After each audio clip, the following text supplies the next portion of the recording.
Hey guys, welcome back to Geek Power Toy Reviews, and in today's video we will finally be reviewing the LEGO Star Wars set 75288, the AT-AT, to commemorate the 40th anniversary of Star Wars The Empire Strikes Back. So without further ado, let's get straight into the video.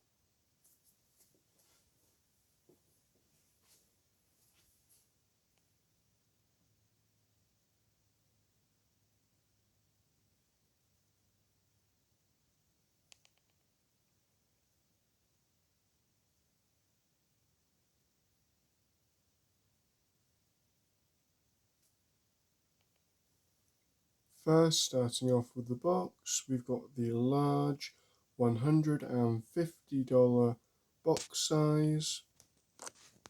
I'll lift up the camera to give you a full detailed look. So up in the top here, we've got the LEGO Star Wars logo, the age recommendation, the set number and the set name. In the bottom corner, we've got the 40th anniversary logo for The Empire Strikes Back. Below that, we have the Disney logo.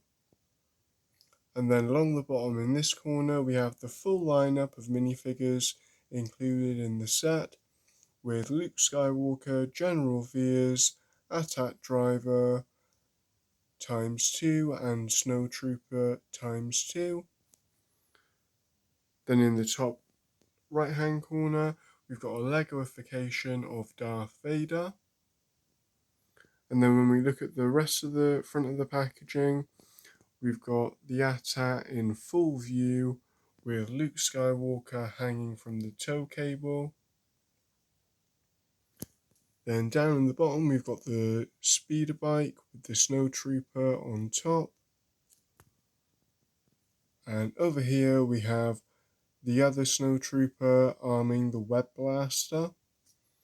And then the rest of the scenery in the background of the packaging, we have two more AT-ATs the way they were seen in The Empire Strikes Back. And then we have some more rock work, some mountains, and the snowy terrain seen on the ice planet of Hoth. On the back of the packaging, we have a continuation of the LEGO Star Wars logo, an advertisement for the video game, and then a full display of all the different action features and opening sections that can be found in the set inside. And this time around we also have General Veers on the ice planet surface talking to one of the Snowtroopers, and Luke Skywalker on the right and the second Snowtrooper hiding behind the bike as he's trying to shoot him down. So with that all being said, let's take a look at the set and minifigures included. And here she is out of the packaging, and as you can see I've had to tilt the camera up to get you the full view of the main body section and the head.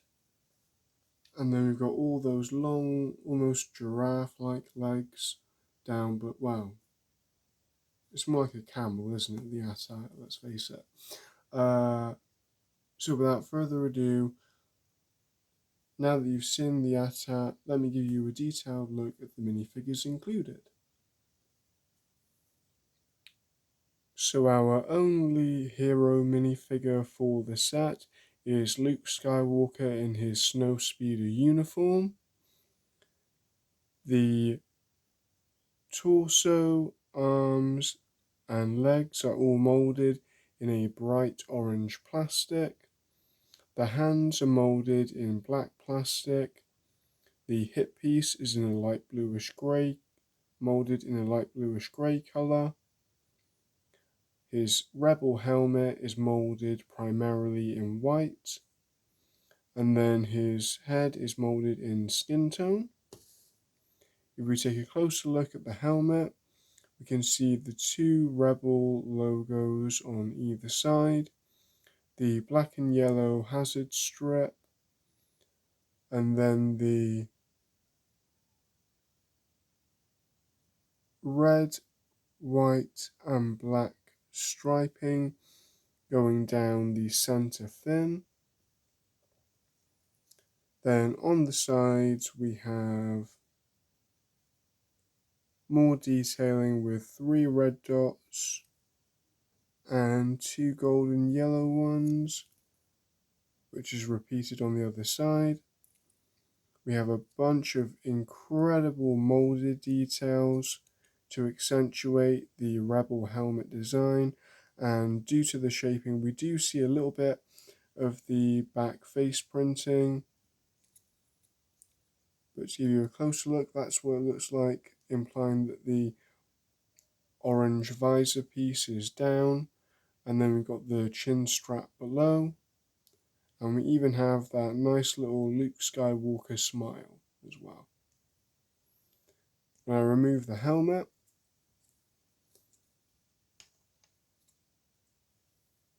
we can see it shows the visor raised, giving us a clearer image of the eyes, and it has that open mouth smile, and again the continuation of the chin strap below.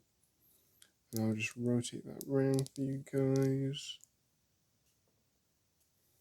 So to give you a better idea of what it looks like with the helmet framing the secondary face print, it shows you a little bit less of the orange visor piece since it's in the upward position,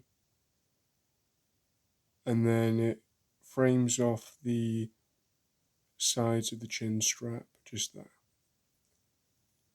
On the front of the minifigure torso, we have the white armor piece covered by the technical chest piece, and then there's a series of black stripe lines to show the straps, along with white straps on the top corners and bottom corners. We have a printed detail showing a tube for a breathing apparatus. And then as we go into the hips, the color of the molded color of the hips help accentuate the strap design. The hip piece shows the belt that goes along the figure's waist. Then we have the implication of 2 pouches on the legs of the minifigure, and then what looks to be some sort of either a communication device or ammunition strap around the right leg. As we look at the side of the minifigure, the side of the arms and the side of the legs are completely unprinted. And then when we look at the back, we've got a better continuation of the white armor piece, the black straps and the buckles. There's 0 printing on the back of the hip piece and the back of the legs. And with this being a Luke Skywalker minifigure from Empire Strikes Back, of course he comes with 2 very important accessories. His first accessory in his right hand is his blue lightsaber with that beautiful frosted blue piece for the lightsaber blade and a bright silver lightsaber hilt. Then in his left hand he has the thermal detonation device that he will use to blow up the AT-AT. Our only other named minifigure in the set is General Veers. From the torso down to the feet, he's moulded in a dark bluish grey plastic. On the front of the torso, he has a sand blue painted armour piece and a black belt, showing the Imperial belt buckle. And then we have a bunch of added details, some showing wear and tear. And then up here we have the 4 red squares, and below that the 4 blue squares, to show his ranking in the Imperial Army. His large headpiece moulded in sand blue is excellent for his helmet, and even the black painted details showing the goggles. And then we have a bunch of moulded details showing the straps for those goggles, and then the little divots on the temples of his helmet. As you can see on his faceprint, he has a little communication device attached to his ear, and by removing the helmet you get a much better look at the angry face of General Veers. On the back we see a strangely happy version of General Veers, probably if they've blown up one or two of the snow speeders from the rebels. And once again we see that microphone earphone device on his right ear. On the back of the minifigure we see a continuation of that sand blue chest armor piece and an insinuation of the backpack design. Below that we've got a couple wrinkles showing the physics of the fabric, and then a continuation of the black belt design. There's zero side arm or leg printing, and his hands are moulded in a black plastic.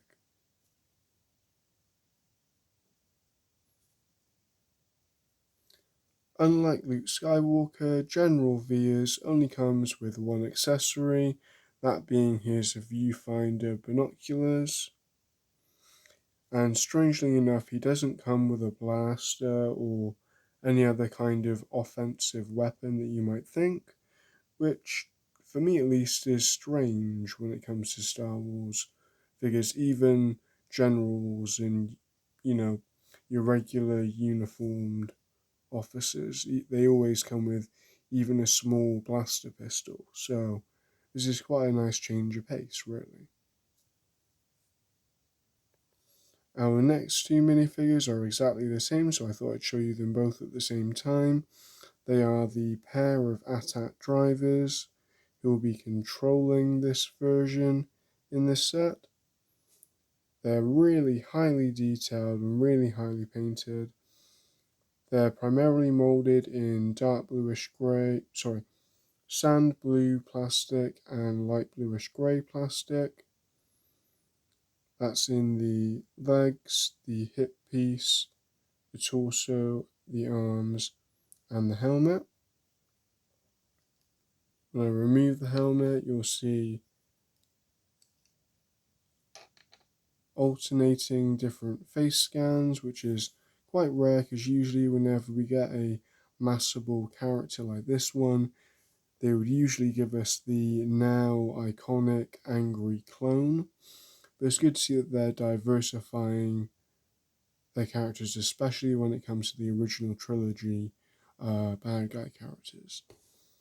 Giving you a closer look on all the molded details. On the torso, we've got all the different tubes and apparatus connected to the chest armor piece. Then we have an insinuation of the undershirt, more straps following through the lower part of the torso, through the hip piece, and then into the legs. We've got a painted detail of the pockets on the front of the legs. And then when we look at the back, we see a continuation of the chest armor piece, the backpack piece, the straps, and the undershirt. There's no printing on the side of the arms or legs, on the back of the hip piece, or the back of the legs. And luckily in battle,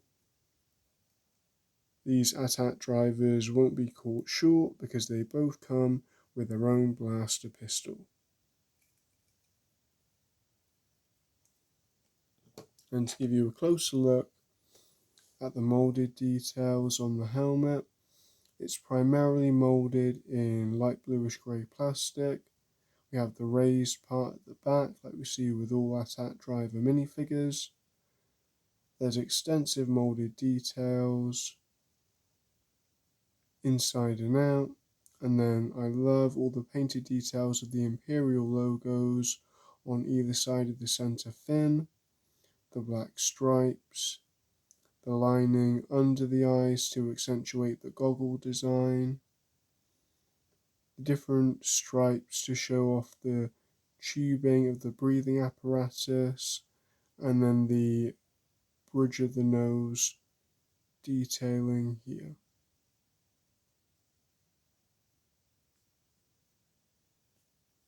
Our last two minifigures are the two Snowtroopers included in the set. They're primarily moulded in white plastic, the only difference being the dark nougat used for the colour of the hands. On the back of the minifigure,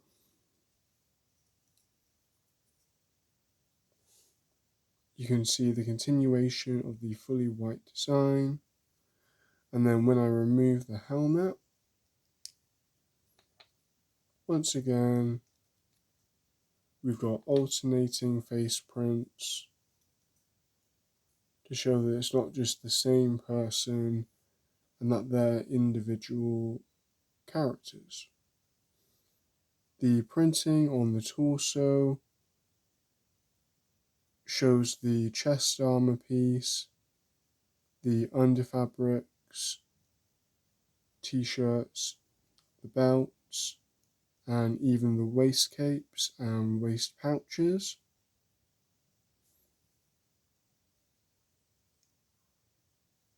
On the back of the minifigure, we see more back armor printing, a continuation of the belts on the bottom of the torso, and an indication of the undershirt as well. And luckily, just like with the AT-AT drivers, if they're caught in battle, they won't be caught short because they have the longer ion blasters. And to give you a closer look at the helmet, it's a much larger, more well-covered piece when on the minifigure. The only painted details are the lenses on the goggles and then the lines underneath to accentuate that design and give it more depth. And I love all the moulded details with the ripples for the fabric underneath, and then above that you've got the more harder, rigid lines for the armoured part of the helmet. Even the finer details like these 4 little squares at the back here really help add to it. Now that we've covered the 6 minifigures included in the set, let's take a look at the smaller side builds. First, starting with the web blaster included in the set. It stands on the 3 tripod legs that we see on the bottom, and then the main center section of the turret is all built up. There's very few large molded pieces or specialized pieces used. It's all full-on Lego building, which is great. And we even have a nice little fun detail of the roller skate piece being used for the sight of the turret. And then if you want someone to control the web blaster, all you have to do is take your Snowtrooper minifigure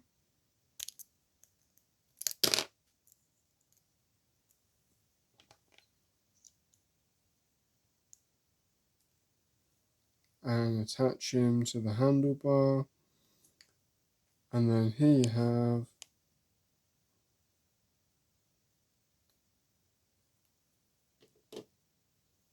your Snowtrooper on the ice planet of Hoth, arming the web blaster.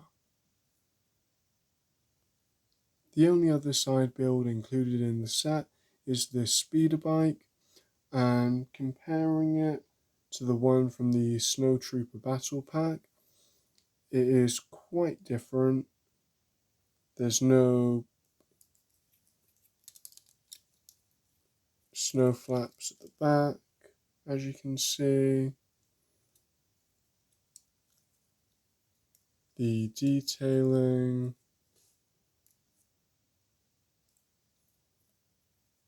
on the sides is similar yet different.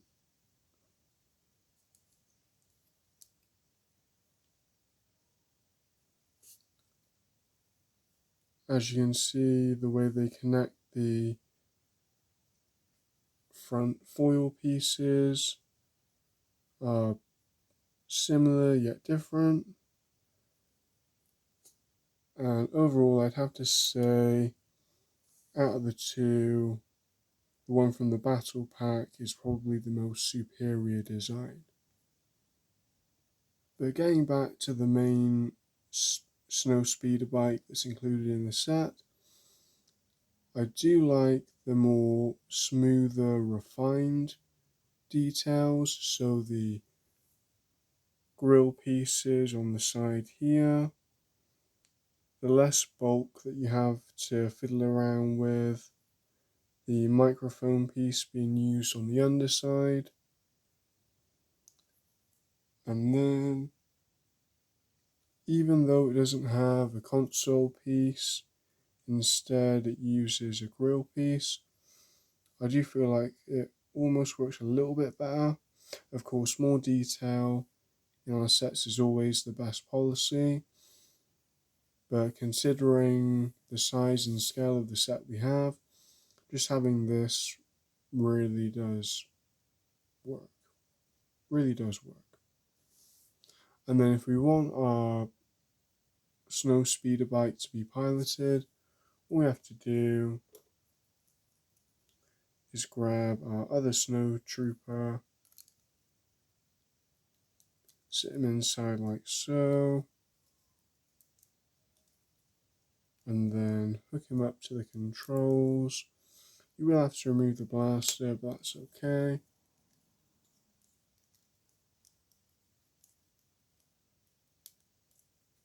And there you have it, your snow speeder bike is now being piloted by your Snowtrooper. Now that we've gone through all the side builds and minifigures included, let's give you a fully detailed look at the ATAT included. Angling the camera up, I'm giving you a better look at the main center section and the head. So starting with the main center section,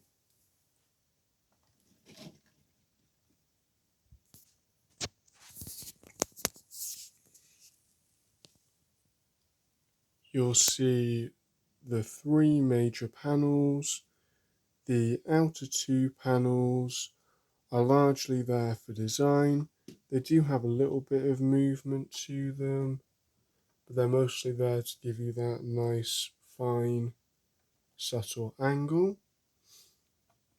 The main opening detail on the on the side, gives you access to these two seats for your Snowtrooper minifigures. So we take the two that are included in the set.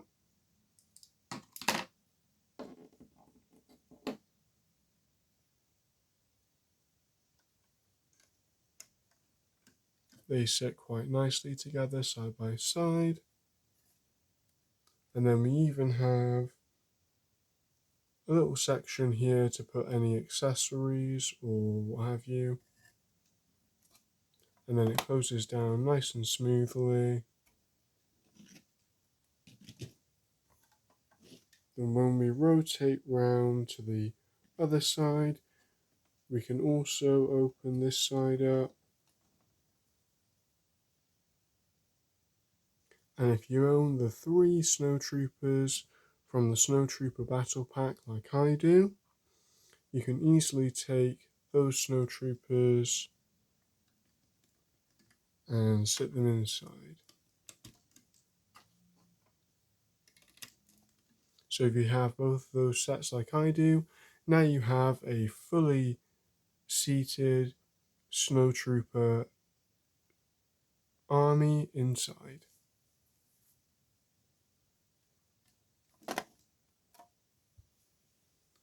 And then when we look at the back of the ATAT, that's where things get even more interesting, because not only does the top open up, but also the back. And you can take the snow speeder that's included and slide it right inside,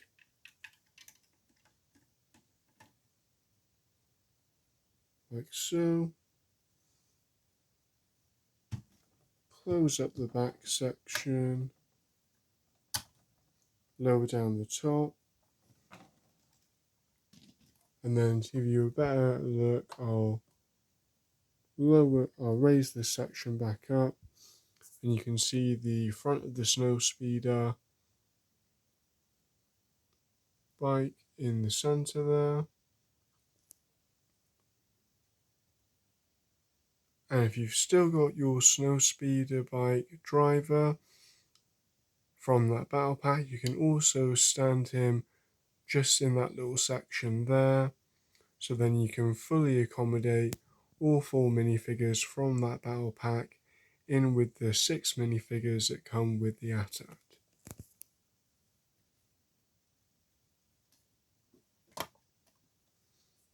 And then you may have seen the string in the center section. Well, if you open up this flap here near the front of the head, there's a little coil gear piece with a bob full of winching string, and then underneath you might be able to see that little section there. Well, when you move the cog forward,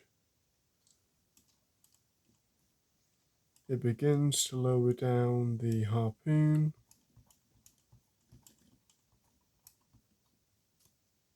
which can even go as far down as the ground floor, like so. And of course, this is to allow us to connect our Luke Skywalker minifigure.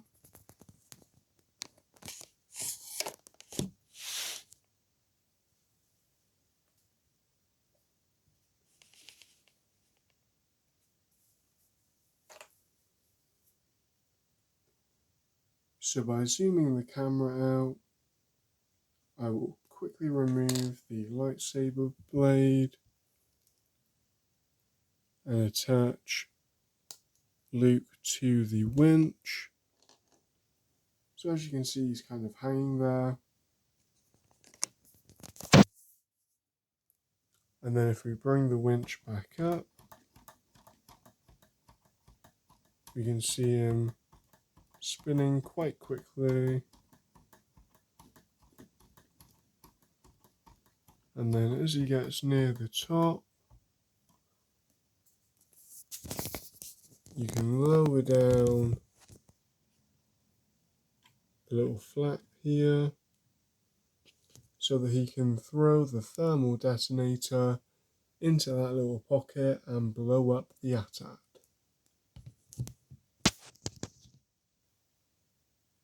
And then moving on to the head section of the ATAT,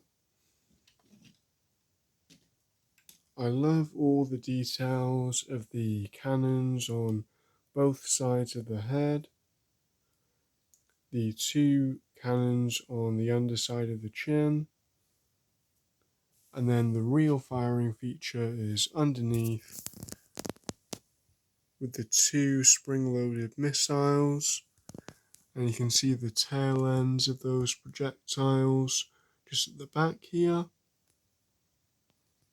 And then right at the front, this little black line here insinuates the visor, the little windscreen piece they've got inside, But to give you a better look inside, all we have to do is open up the double jointed roof piece.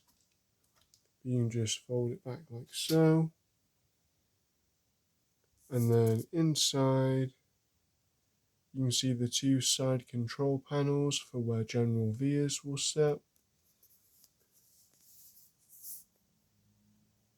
And then in here, you can see the two control panels for the two ATAT drivers. It's quite a tight space, but let's see if we can fit them inside, shall we? And I don't know how I did it, but I'm just about managed to squeeze all three minifigures inside the cockpit. It was not an easy thing to do at all. I mean, just getting the first ATAT driver in, I had the side panel popping off, and it was a pain. But all three minifigures are now inside the cockpit, and as you can see, it's a very cramped space. Not somewhere to go if your Lego minifigure is claustrophobic, that's for sure. And then when you close the canopy down, it's all nice and secure. There's nothing raised up or stopping it from falling down, I don't think. So, yeah, it's all good. It's all good. And then when it comes to the articulation, the head has 2 points of articulation, but it's quite unique. There's a little rubber buffering piece down in the corner there, just about. So whenever you articulate this point, it bounces back. And then when you turn it this way, it bounces back, which is really unique, I think. And then when it comes to the second point of articulation, there's no buffer piece. You can freely rotate at the hinge, and you've got no problems there. Of course, if you want to remove that rubber hinge piece, so then you can rotate the neck freely without it swaying back, of course you can do that. And then with the legs, there is a bunch of articulation. So I'm going to set the camera down and try and give you an up close look at how it moves as much as I can. So with the camera down, I'll try and make sure to keep all of this in frame as much as possible, but bear with me just in case anything does slip out of frame. So starting at the top, we've got a ratcheted joint that's currently at 90 degrees. However, we do have the option to hinge it one click back and then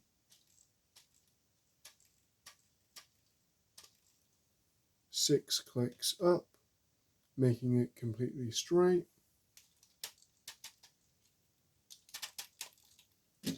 And then with the knees, they're currently the same ratcheted joint at 180 degrees, but they can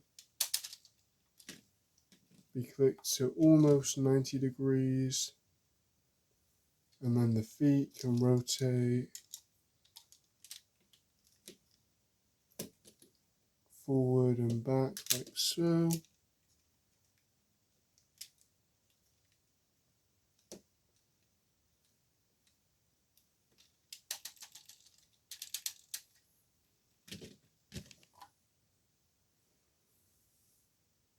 And all 3 points of articulation are shared along all 4 legs. And then if you want to get the ATAT into some form of walking pose, here's the walking pose. So what I've done is simply clicked the legs, one click back on this side, and then one click down at the knees. And then I've repeated that, but with one click forward and one click again down, just to give that illusion of motion and possibly a wider stance, depending at where you're looking at. And then to give you a more unique, lower profile look, here's what it looks with the legs as low down to the ground as I can, while still giving it some form of elevation. Almost like it's a cat that's prowling through long grass as it's about to pounce on its prey or something like that. And of course, to me being such a big fan of The Empire Strikes Back, I had to try and at least attempt to emulate the tripped over AT-AT pose from when the rebel snow speeders have tied the tow cable around the legs and they've managed to get it to trip itself up. It's not perfect due to the lack of vertical articulation in the neck, but it's the best I could really do with the limitations of the physical model. With all that being said, that brings us to the end of the review. I'll now take you back to the wide shot and I'll give you my general thoughts and overview of the set in this video.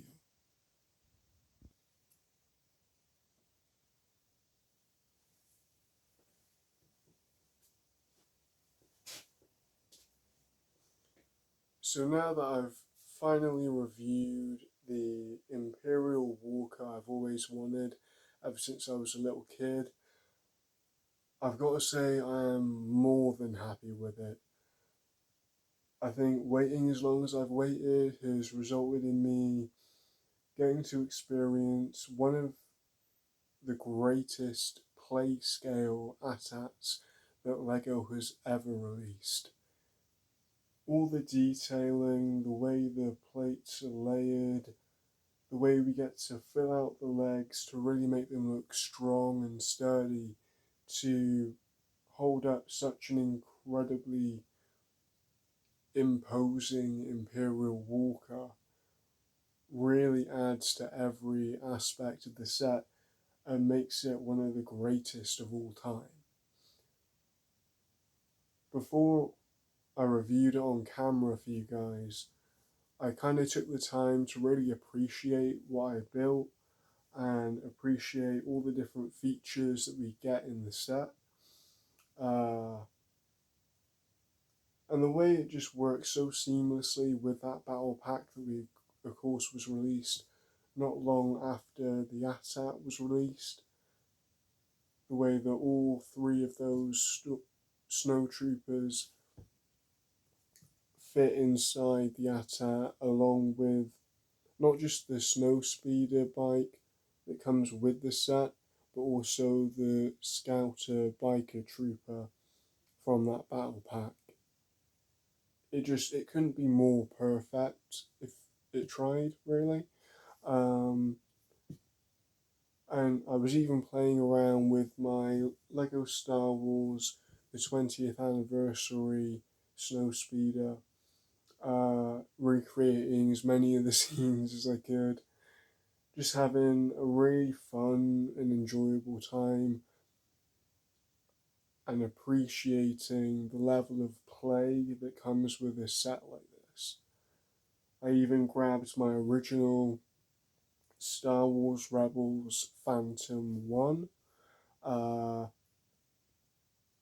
course, the way those two sets interacted in Season 2 of Star Wars Rebels was so fun, so enjoyable. I mean, there's so much room on the top of the AT-AT, you can park the Phantom 1 on there, and there's enough room between the front and back legs to where, even with the wings folded down, you can still fly the entire Phantom right underneath the belly. You don't have to turn it sideways or do any of that nonsense or manipulate the wings. It's just such a great compatible set, and I feel so fortunate that I get to own it. With all that being said, I want to thank you for joining us today here at Geek Power Toy Reviews. If you like the video, please hit the like button, leave us a comment of your favourite part. If you're a new viewer, don't forget to hit the subscribe button. If you're a returning viewer, thank you for coming back. And until next time, I hope you have a geektacular time. See you soon.